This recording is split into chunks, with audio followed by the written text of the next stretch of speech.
मसाजोग येथील आवादा पवनचक्की इथं जाऊन 2 कोटीचं खंडणी मागितल्याप्रकरणी वाल्मिक कराड यांच्यासह अन्य दोघांवरती गुन्हा दाखल झालेला आहे। त्या दिवसापासून वाल्मिक कराड हे फरार आहेत आणि त्यांच्यावरती जो दाखल झालेला गुन्हा आहे तो खोटा आहे। त्यामुळे खोट्या गुन्ह्यातून त्यांना वगळण्यात यावं अशी एक वेगळी मागणी जी आहे मयुरी विजयसिंह बांगर यांनी केलेली आहे आणि त्यांचं आजपासून बेमुदत आमरण उपोषण आहे। उपोषण बेमुदतच नाही तर अन्न त्याग आणि पाणी त्याग देखील ते करतात। जोपर्यंत वाल्मिक कराड यांच्यावरची असलेले खोटे गुन्हे मागे घेण्यात येणार नाही तोपर्यंत उपोषण जो आहे तो मागे घेणार नाही असा जो पवित्रा आहे तो आता मयुरी बांगर या सामाजिक कार्यकर्तीने आता इथे घेतलेला आहे। एकंदरीत जर बघितलं तर तब्बल 15 दिवसानंतर कोणीतरी वाल्मिक कराड यांच्या पाठीशी उभा असल्याचं इथं दिसतंय। माझ्यासोबत मयुरी बांगर आहेत। काय नेमकी मागणी आहे जाणून घेण्याचा प्रयत्न करतोय। अन्न त्याग पण करताय आणि पाणी त्याग पण करताय, काय मागणी आहे?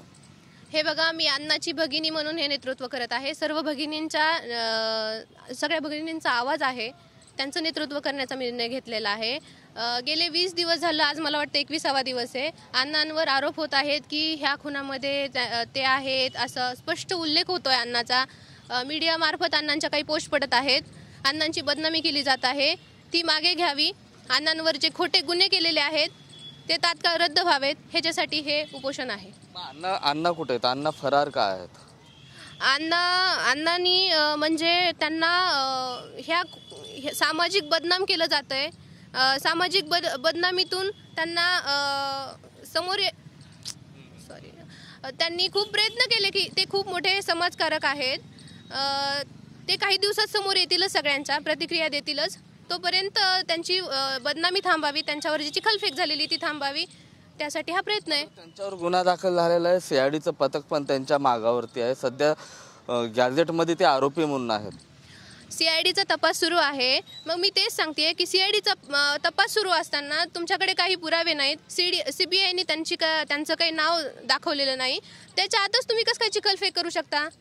तुमच्याकडे काही पुरावे आहेत का? सीआयडीने नाव घेतलंय का कुठे? काय हा चक्रव्यूहात अडकण्याचा प्रयत्न आहे अण्णांना? सीआयडीनं सगळे पुरावे जे आहेत ते गोळा केलेले आहेत, त्यांची संपत्ती पण सीज केलेली आहे, बँक खाते पण त्यांच्या गोठवलेले आहेत सीआयडीकडनं। आता कुठंतरी आत्मसमर्पण करतील अशी माहिती आहे, ते सत्य आहे ते?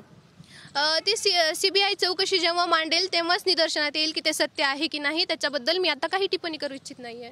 आता किती दिवस उपोषण चालणार तुमचं? जोपर्यंत अण्णांवरचे हे गुन्हे मागे घेतले जात नाहीत, जोपर्यंत अण्णाची ही चिखलफेक थांबत नाही आणि अण्णांवर जे आरोप लावत आहेत, अण्णांना जे चक्रव्यूहात ओढण्याचा प्रयत्न करत आहेत, त्यांना जोपर्यंत थांबवलं जात नाही, त्यांच्यावर जोपर्यंत गुन्हे नोंद होत नाहीत, तुम्ही एखाद्याला बदनाम करणे हा पण गुन्हा नाहीये का? तोपर्यंत हे आंदोलन आणि हे उपोषण सुरू असेल। मात्र तुमचे जे सासरे आहेत रामकृष्ण बांगर, तुमचे पती आहेत विजयसिंह बांगर, त्यांची प्रॉपर्टी लाटण्याचा प्रयत्न केला असा आरोप विरोधकांनी केला। अण्णांनी प्रॉपर्टी लाटली तुमची? हे बघा, मी आज अण्णांची भगिनी म्हणून इथं रिप्रेझेंट झालेली आहे तुमच्या सगळ्यांसमोर। आणि काही दिवसापूर्वी आम्ही कौटुंबिकच फॅमिली आहोत, आज पण आहोत, पण थोडेसे वादविवाद आलेले आहेत आणि तेही खटले कोर्टामध्ये आहेत। काही प्रकरणामध्ये अण्णांकडे मी धाव घेतली होती, माझा तो कौटुंबिक प्रश्न आहे, त्याच्याबद्दल मी इथे बोलणार नाही। पण माझ्यावर काही असं संकट ओढवलं असताना जेव्हा मी अण्णाकडे गेलेली त्यावेळेस अण्णांनी भक्कमपणे मला आधार दिला होता। तेव्हापासून मी अण्णाची भगिनी आहे आणि बांगर फॅमिली, मी त्यावेळेस अण्णांकडे न्याय मागितलेला, तर अण्णा आणि धनंजय मुंडे साहेब मला फक्त न्याय देण्याच्या भूमिकेमध्ये आहेत। तर तुम्ही त्याचं पण खूप मोठा इश्यू केला की तुम्हाला संस्था हडपायच्यात। अहो, संस्था म्हणजे काय भाजीपोळ्या आहेत का की तुम्ही लगेच घेतलात आणि ते खाल्लात? तसं झालंय का? हडप झालं? तसं नाही झालेलं काही। तुम्ही त्याच्याबद्दल पण चौकशी करा। मीडियाला कुठे आहे का तसं अजिबात नाहीये। फक्त ते सुद्धा त्यांच्यावर एक प्रकारचे आरोपच आहेत, तेच मागे घ्या, हीच माझी प्रमुख मागणी आहे। वाल्मिक कराड यांच्यावरती जो गुन्हा दाखल झालेला आहे तो खोटा गुन्हा आहे। ते सामाजिक कार्यकर्ते आहेत, समाजसेवक आहेत। जोपर्यंत त्यांना न्याय मिळणार नाही, जोपर्यंत त्यांच्यावरचे खोटे गुन्हे मागे घेणार नाही, तोपर्यंत पाणी त्याग आणि अन्न त्याग राहील असा पवित्रा जो आहे सामाजिक कार्यकर्त्या मयुरी बांगर यांनी घेतलेला आहे। कॅमेरा पर्सन हर्षल निकमसह मी महेंद्र कुमार मुधोळकर, TV9 मराठी, बीड।